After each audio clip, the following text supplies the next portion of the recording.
Rajshri Chhatrapati Shahu Maharaj ITI Kolhapur. मी Nikam VS, शिल्पनिर्देशक, संदार्थ welder. आज आपण या ठिकाणी पाहणार आहोत गॅस वेल्डिंग साहित्य साधने व हत्यारे. तर आज आपण या ठिकाणी पाहणार आहोत गॅस वेल्डिंग साहित्य साधने व हत्यारे. तर या ठिकाणी आपण प्रथम पाहूया सिलेंडर ट्रॉली.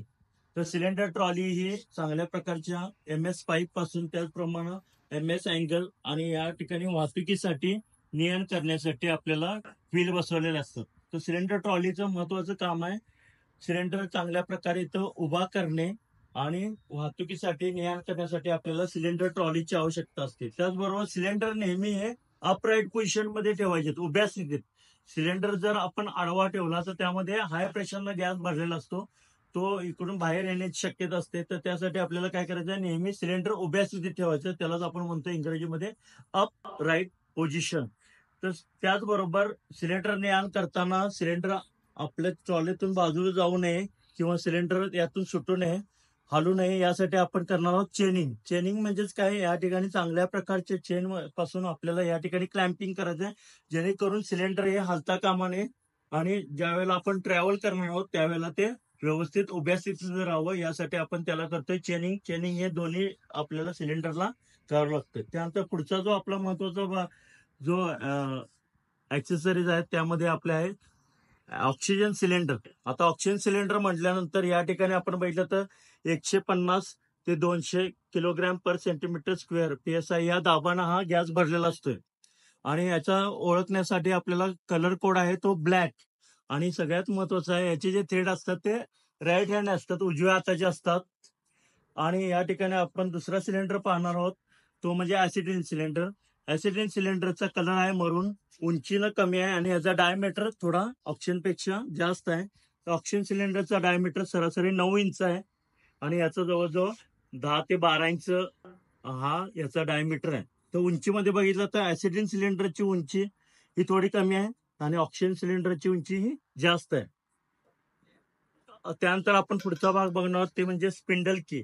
तर गॅस हा आपल्याला चालू आणि बंद करण्यासाठी, जसं म्हणतो की आपण ओपनिंग आणि क्लोजिंग करणे, यासाठी आपल्याला स्पिंडल कीची आवश्यकता आहे.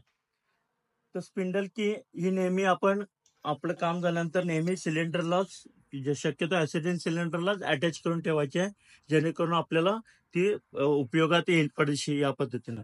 आता हे करत असताना आपण आणखीन एक महत्वाचा भाग घेणार आहे सेफ्टी प्रिकॉशनच्या दृष्टिकोनातून. ज्या वेळेला आपण सिलेंडर बाजूला ठेवतोय किंवा ने-आण करतोय तर त्यावेळेला या ठिकाणी सेफ्टी कॅप ही महत्वाचा भाग आहे.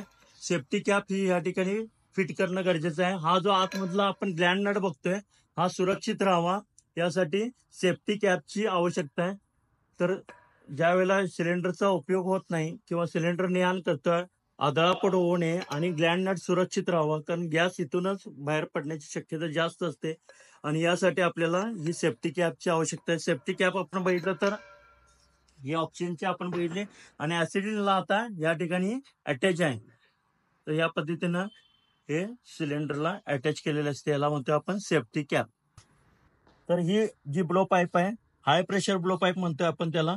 तर यामध्ये बघितलं तर आपण हे जे वरचेवर पार्ट आपल्याला दिसून येतील ते म्हणजे ऍसिटिलीन कंट्रोल हॉल, हा कलर वरनं ओळखतोय मरून असतो, आणि हा आहे ऑक्सिजन कंट्रोल हॉल, याचा कलर आहे ब्लॅक. त्यानंतर ज्या वेळेला आपण याला पकडतोय तिथं आहे हँडल, त्यानंतर इथं येतोय मिक्सिंग चेंबर आणि त्यानंतर पुढच्या बाजूला बसतोय तो म्हणजे आपला नोझल. तर आपण हे जे नोझल आहेत आपल्याला दिसून येईल, तर नंबर ऑफ नोझल तुम्ही जॉबच्या थिकनेसनुसार, जॉबच्या जाडीनुसार, हा आहे 13 नंबरचा नोझल. आणि याला सुद्धा आपण काय करतोय, हा स्टेपलॉन टेप, ज्या वेळेला थ्रेडमध्ये लिकेज राहू नये त्यासाठी आपण याला स्टेपलॉन टेप लावतोय. तर या ठिकाणी आपण नोझलचे नंबर बघितले तर हे नोझल कॉपर पासून बनवले असतात आणि याचा जो अँगल असतो हा 120 डिग्रीमध्ये असतो, जेणेकरून आपण वेल्डिंग करताना तो अँगल आणि आपल्याला फ्लेमची उष्णता जॉबला चांगल्या पद्धतीने मिळावी, हा त्या पाठीमागचा उद्देश असतो. तर नोझल आपण बघितले तर 2 नंबर, 3 नंबर, त्यानंतर 6 नंबर, 13 नंबर, 20 नंबर आणि 30 नंबर या प्रकारचे नोझल आपल्याकडं उपलब्ध असतो. आणि ह्या नोझलला आपल्याला स्वच्छ करण्यासाठी जे आवश्यकता आहे ते म्हणजे टिप क्लीनर. आता नावामध्येच आहे टिप आणि क्लीनर. तर हे जे होल आहे ते स्वच्छ करण्यासाठी आपल्याला या टीप क्लिनरची आवश्यकता असते. ज्यावेळेला आपण काम करत असताना काजळी किंवा आपलं जे मेटल आहे त्यामध्ये टच झाल्यानंतर ते काढून टाकण्यासाठी किंवा आपण वेल्डिंग करत असताना आवाज येत राहतोय, फ्लेमचा अँगल बदलतोय, नोझलचा इनर कोन बदलतोय, त्यासाठी फटफट आवाज येतोय. तर अशा वेळेला प्रत्येक वेळेला टीप क्लिनरनं आपल्याला नोझल स्वच्छ करणं आवश्यक आहे. तर आहे टीप क्लिनर वेगवेगळ्या साईजचे आपल्याला टीप क्लिनर मिळतात. त्याचप्रमाणे मग सांगितल्याप्रमाणे आपल्याला आहे स्टेपलॉन टेप. तर थ्रेड मधील लिकेज काढण्यासाठी आपल्याला स्टेपलॉन टेपची आवश्यकता आहे. ज्या ज्या ठिकाणी थ्रेडिंग येते त्या ठिकाणी आपल्याला स्टेपलॉन टेप वापरावा लागतो. आणखीन एक महत्वाचं साधन आहे ते म्हणजे फ्लॅशबॅक अरेस्टर किंवा या ठिकाणी फ्लॅशबॅक अरेस्टर हा जे किंवा होज प्रोटेक्टर सुद्धा म्हणतात. हा ऍसिडिलिनचा आहे, कलर कोड वरनं ओळखता येईल. हा सुद्धा आपण या ठिकाणी ब्लो पाईपला फिट करू शकतो. ज्यावेळेला आपण वेल्डिंग काम करत असतो तर सुरक्षितच्या साधनामध्ये याचा समावेश होतोय. वेल्डिंग करत असताना जळका वायू आतमध्ये येऊ न देणे हे याचं महत्वाचं काम आहे. हा फ्लॅशबॅक अरेस्टर आहे तो ऍसिडिलिनचा आहे. आणि दुसरा दिसतोय तो आपल्याला ऑक्सिजनचा आहे. याचे सुद्धा थ्रेड आपल्याला दिसून येतात. याचे ऑक्सिजनचा आहे राईट हँड आणि हा आहे लेफ्ट हँड. यानंतर आपल्याला आणखीन एक महत्वाचं साधन पाहायचं ते म्हणजे लो प्रेशर ब्लो पाईप. तर आपण बघितलं आता हाय प्रेशर ब्लो पाईप आणि हे आहे लो प्रेशर ब्लो पाईप. तर दोन्हीमध्ये काय फरक आहे? तर यामध्ये जो महत्वाचा फरक आहे, या ठिकाणी आपण बघितलं तर इथं मिक्सिंग चेंबर आहे आणि इथं आहे इंजेक्टर. तर यामध्ये लो प्रेशरचा गॅस हा कमी दाबाचा असतो, तर त्याला प्रेशरनं वाहून नेण्यासाठी यामध्ये लो प्रेशरमध्ये बसवला असतो, तो म्हणजे इंजेक्टर. तर अत्यंत पातळ पत्रे किंवा सायलेन्सर सारखे जॉब वेल्डिंग करण्यासाठी आपल्याला या टॉर्चचा वापर करतात. ते म्हणजे इंजेक्टर टाईप ब्लो पाईप, त्यालाच आपण म्हणतोय लो प्रेशर ब्लो पाईप. आता या ब्लो पाईप आपण बघितलं तर इथं फ्लेम तयार करण्यासाठी आपल्याला लागणार आहे तो म्हणजे स्पार्क लायटर. तर या ठिकाणी ऍसिडिल गॅस सोडल्यानंतर आपल्याला ह्या स्पार्क लायटरचा आवश्यकता असते. तर या ठिकाणी काय आहे बघा, आपल्याला दिसून येते हा स्पार्क स्टोन आहे आणि इथं फाईल कार्ड बसवलेलं आहे. तर हे स्पार्क स्टोन हा आपण फाईल कार्डवर घासल्यानंतर प्रेशरनं प्रेस केल्यानंतर त्या ठिकाणी स्पार्क होतं, याला म्हणतात स्पार्क लायटर. हे दोन प्रकारचे आहेत. हा आपला रेग्युलर स्पार्क लायटर आहे आणि हा इलेक्ट्रॉनिक स्पार्क लायटर आहे, जो आपण घरगुती गॅस पेटवण्यासाठी सुद्धा वापरतो. आणि हे करत असताना आपल्याला जे फ्लेम आहे किंवा डोळ्याच्या संरक्षणासाठी जे लागणार आहे ते अत्यंत महत्वाचं साधन आहे ते म्हणजे गॅस वेल्डिंग गॉगल. आता गॉगलमध्ये आपण वेगवेगळ्या प्रकारचे गॉगल पाहतोय, पण आपला गॅस वेल्डिंग गॉगल ह्याची फिल्टर लेन्स आपण बघितले तर 4 ते 6 नंबरची फिल्टर लेन्स आहे.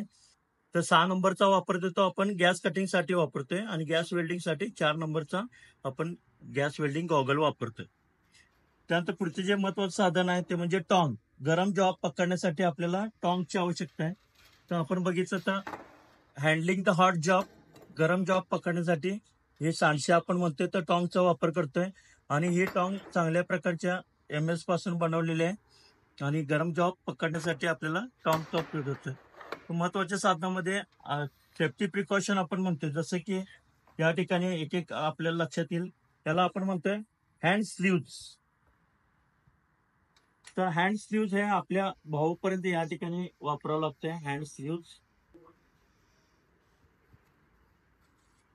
आणि त्यानंतर मग आपण परिधान करतो ते म्हणजे हँड ग्लोव्ज. हे चांगल्या प्रकारच्या क्रोम लेदर पासून बनवतात हँड ग्लोव्ज. तर अशा प्रकारे हे सेफ्टी प्रिकॉशन मध्ये येते. तर ऍप्रॉन, तर ज्या पद्धतीनं किचन मध्ये बावरची वगैरे ऍप्रॉन वापरतात त्याच पद्धतीनं आपल्याला सुद्धा काय करावं लागतं, गॅस वेल्डिंग करताना आपल्याला उष्णतेपासून संरक्षण मिळण्यासाठी या ठिकाणी ऍप्रॉनची आवश्यकता असते. कारण आपण बघितलं फ्लेमचे टेम्परेचर 3100-3200-3300 या दरम्यान राहते आणि आपल्याला कोणत्याही प्रकारे आगीपासून संरक्षण व्हावं यासाठी आपल्याला जी गरज आहे, स्पॅटर सुटतात त्यापासून संरक्षण होण्यासाठी आपल्याला ऍप्रॉनची आवश्यकता आहे. त्यानंतर पुढचं महत्वाचं साधन आहे ते म्हणजे आपण जे जॉब जोडतोय त्यामध्ये असलेली जी गॅप आहे ती भरून काढण्यासाठी जे साधन वापरतात त्याला आपण म्हणतो फिलर रॉड. आता फिलर रॉड मध्ये जसा आपला धातू आहे त्या पद्धतीने आता आपण बघतो हा MS आहे, तर MS साठी आपण वापरणार CCMS फिलर रॉड. तर कॉपर कोटेड माइल्ड स्टील, त्याचा डायमीटर आहे 1.6 आणि लांबी सरासरी हे 2.5 ते 3 फुटापर्यंत असते. ज्या पद्धतीनं आपण मेटलचा धातूचा वापर करणार त्या पद्धतीनं फिलर रॉड या ठिकाणी आपल्याला वापरावं लागतं. त्यानंतर हा जो जॉब आपण पकडल्यानंतर स्वच्छ करण्यासाठी आफ्टर वेल्डिंग आपल्याला वायर ब्रशची आवश्यकता आहे. वायर ब्रश हा चांगल्या प्रकारच्या स्टील पासून आणि लाकडापासून बनवला असतो आणि हा वापरताना सुद्धा वन स्ट्रोक वापरायचा आहे. पुढेच घ्यायचा आहे आणि परत उचलून मागे यायचा आहे. तर हा झाला आपला वायर ब्रशचा use of wire brush. Wire ब्रशचा उपयोग ज्यावेळेला आपण लिकेज चेक करणार आहे तर त्यावेळेला आपल्याला सगळ्यात महत्वाचं आहे ते म्हणजे बघितलं तर साबणाचं पाणी. तर ज्या वेळेला आपण ज्या ज्या ठिकाणी जॉईंट असतात तर जॉईंटच्या ठिकाणी आपल्याला या साबणाच्या पाण्याचा उपयोग करतो. तो बबल्स बुडबुडे चेक करण्यासाठी आपल्याला साबणाच्या पाण्याचा उपयोग करायचा असतो किंवा हे आपण साधं पाणी वापरलं तरी चालू शकते, जेणेकरून जे बुडबुडे येतात जसं की आपण पंक्चर बघतोय त्या पद्धतीनं जे जे जॉईंट येतात आपले त्या जॉईंटच्या ठिकाणी आपल्याला काय करावं लागतंय, लिकेज चेक करण्यासाठी आपल्याला साधं पाणी किंवा साबणाचं पाणी या ठिकाणी जॉईंट मध्ये वापरावं लागतं. तरी सुद्धा लिकेज असेल तर आपण वापरणार आहोत स्टेपलॉन टेप. आणखीन एक महत्वाचं साधन आहे ते म्हणजे शूज. आपण पाहिलं असेल तर या शूजला पुढच्या बाजूला वाट्या बसवलेल्या आहेत, जेणेकरून आपण काम करताना एखादा जॉब पायावर पडला तर आपल्या बोटाचं संरक्षण व्हावं यासाठी या ठिकाणी प्रेशर देऊन बघितलं तर लोखंडी अशी वाटी बसवली असते. तर आपण वापरताना सेफ्टी शूजच वापरणं महत्वाचं आहे.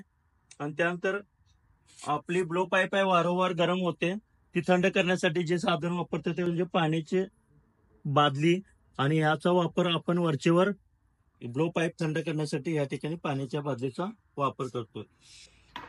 आता आपण पाहतोय गॅस वेल्डिंग टेबल. आणि गॅस वेल्डिंग टेबल मध्ये सगळ्यात महत्वाचा जो भाग आहे तो म्हणजे फायर ब्रिक्स. तर चांगल्या प्रकारची उष्णता सहन करण्याची क्षमता एफिशियन्सी या फायर ब्रिक्स मध्ये असते. म्हणून या ठिकाणी आर्क फर्नेस मध्ये सुद्धा या फायर ब्रिक्सचा वापर केलेला दिसून येतोय. आणि त्याचबरोबर आपल्याला या ठिकाणी गॅस वेल्डिंग टेबलवर जो बसवलाय तो म्हणजे पोझिशनर. तर वेगवेगळ्या उंचीनुसार आपल्याला या ठिकाणी सेटिंग करता येते, जॉब खालीवर करता येतो आणि वेगवेगळ्या पोझिशन मध्ये आपल्याला या पद्धतीने जॉब इथं अडकवता येतो, क्लॅम्पिंग करता येतो. यालाच आपण म्हणतो वेल्डिंग पोझिशनर विथ टेबल. तर गॅस वेल्डिंग टेबलला हा पोझिशनर आणि त्यावरती या फायर ब्रिक्स अटॅच केलेल्या असतात.